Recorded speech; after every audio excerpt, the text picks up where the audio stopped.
చాలామంది సఫర్ అవుతున్నారు. Okay. And ఇవాల్టి జనరేషన్‌లో ఎప్పుడైతే ఎస్పెషల్లీ వుమెన్ ఎంపవర్‌మెంట్ పెరిగిందో, వుమెన్ ఎంపవర్‌మెంట్ పెరిగింది అంటే, వుమెన్‌కి ఇంకా బాధ్యత, ఇంకా పని పెరిగింది తప్ప, అందులో పవర్ ఏం రాలేదు వుమెన్‌కి. చాలామంది అర్థం చేసుకోవాల్సిందేంటంటే, ట్రూ సార్. ఓకే. ఇది చూసే వుమెన్ గూడా చాలామంది కింద నాకు కమెంట్స్ కావాలి కింద. ఎందుకంటే నేను చెప్పేది కరెక్టో, రాంగో మీరు చెప్పాలి. ఓకే. వుమెన్ ఎంపవర్‌మెంట్ అంటే వుమెన్ వల్ల హస్బెండ్ ఇంకా పవర్ అయ్యాడు. బికాజ్ వుమెన్ సంపాదించి ఆ డబ్బు హస్బెండ్‌కి ఇవ్వాలి. Right? So, women is empowering the husband. ఆ రకంగా వుమెన్ ఎంపవర్‌మెంట్ పెరిగింది తప్ప, ఇంకా వుమెన్ మీద శారీరక ఇబ్బందులు, శారీరక కాంక్షలు, ఫోర్స్‌ఫుల్ సెక్స్ ఇవన్నీ ఇంకా జరుగుతూనే ఉన్నాయి.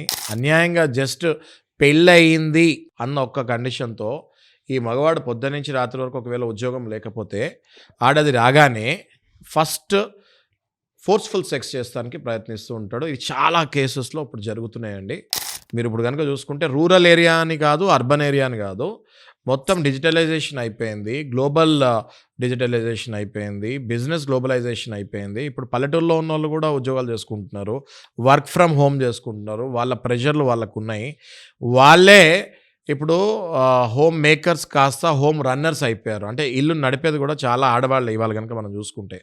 వాళ్ళు ఇల్లే నడుపుతాం కాకుండా, కొత్తగా ఇట్లాంటి ఇబ్బందులకు కూడా చాలామంది లోనవుతున్నారు. ఎందుకంటే వీళ్ళు ఎప్పుడైతే ఇన్‌కమ్ కాన్స్టెంట్‌గా హస్బెండ్‌కి ఇస్తూ ఉంటారో, హస్బెండ్స్ కష్టపడతాం మానేసి ఇంట్లో కూర్చుంటాము, తాగుతాము, బ్యాడ్ హ్యాబిట్స్‌కి గురవుతాము.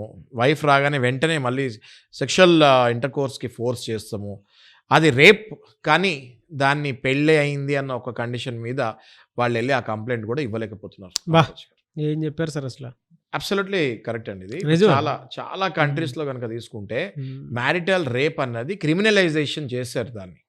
మన భారతదేశంలో ఇంకా మ్యారిటల్ రేప్ అన్నది క్రిమినలైజేషన్ కాలేదు. చాలా గవర్నమెంట్స్ కూడా దాన్ని అపోజ్ చేస్తున్నాయి.